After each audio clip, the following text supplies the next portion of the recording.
Breaking news, we're keeping an eye on that new fire start in Weber County. This is a live look at the Willard Peak fire, started by a car fire in North Ogden earlier this afternoon. It is threatening buildings and homes. It's forcing evacuations there in North Ogden right now.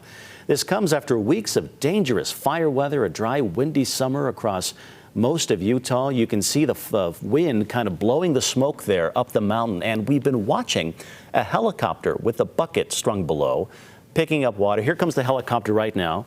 We just saw the shadow of it moving across the screen. There we go. It's about to drop some water, we believe, on that hot spot right there with the smoke coming up.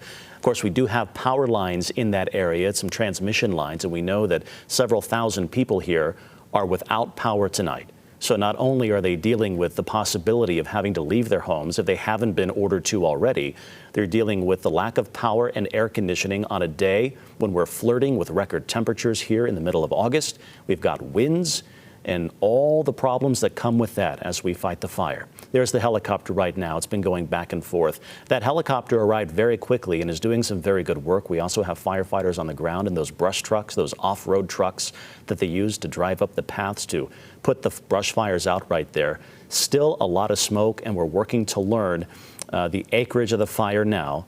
But let's talk about the weather. Chief Meteorologist Alana Brophy watching right along with us. You warned us, Alana, of the high fire danger.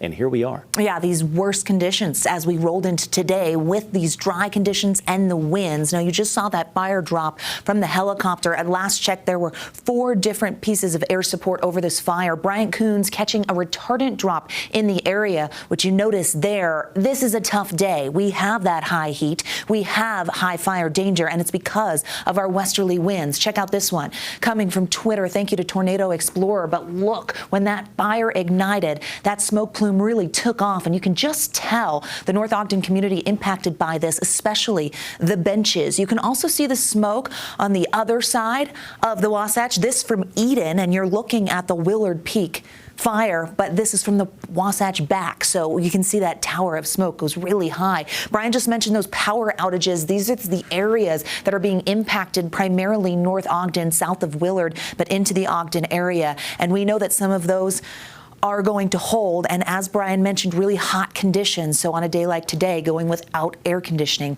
High pressure is in control, so we knew peak heating was headed our way for the Wasatch Front. We expected triple-digit temperatures. We saw that at Salt Lake International, but the ridge with a disturbance bringing some storms around it, meaning northwestern Utah with some higher elevation, high-based thunderstorms bringing in some gusty winds in that area. Also the case over the Uintas. But overall, we're dry.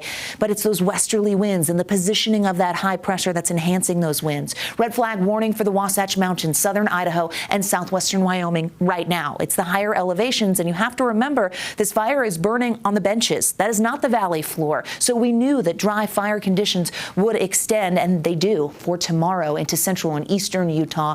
By noon tomorrow, we will see higher elevations in central Utah towards the swell and the Uintas underneath that red flag warning. Jumping down south, peak heating yesterday in Washington County. It's 105 at last check in Ivins. You see a little more cloud cover with the increase of moisture trying to sneak under the ridge. We had an extreme heat warning for Glen Canyon that we forewarned you about yesterday. That went into effect at noon. At last check, 102 in that area could get as hot as 104. Look at Green River, Moab, Hanksville, St. George, Ogden. Several sensors registering 100 degrees right now. Wasatch back with the 90s. It's 95 degrees in Heber, upper 80s in Park City. That will tell you that we've got the apex of the ridge over Utah right now, and our temperatures show it. 90s turning into 80s by ABC4 News at 10 with partly cloudy skies. We're increasing moisture potential.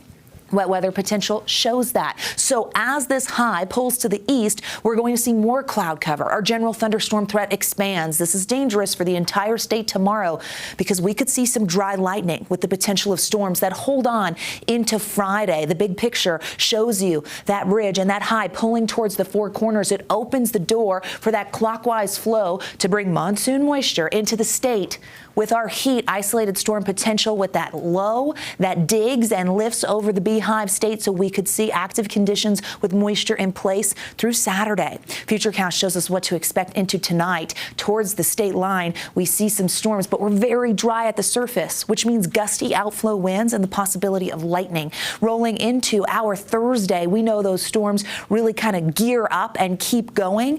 Looking at Friday, scattered potential. Here we are Thursday at 9 p.m. Development in the West Desert could roll over the lake, hit the Wasatch Front. By Friday morning, we're still active in central and eastern Utah, and that becomes a little more widespread by Friday afternoon and evening, and it does include the Wasatch Front there. So we pepper in some activity. We may get some moisture with this, but to start, very dry at the surface, and the storms will be detrimental for fire risk. 90s for tomorrow. More cloud cover will cool us. 103 in Moab, 104 in St. George. With that monsoon moisture in place, instability will be there, but temperatures ease down to 100 by Friday with scattered storms in the south. Here's a look at the Wasatch Front. We've got 90s. Isolated potential tomorrow, as you saw on the Futurecast. Some West Desert development will be really interesting. Temperatures back to seasonal. The threat holds on. By Sunday, drier air will move back in, but some changes with that lightning and those gusty conditions. Brian, over to you.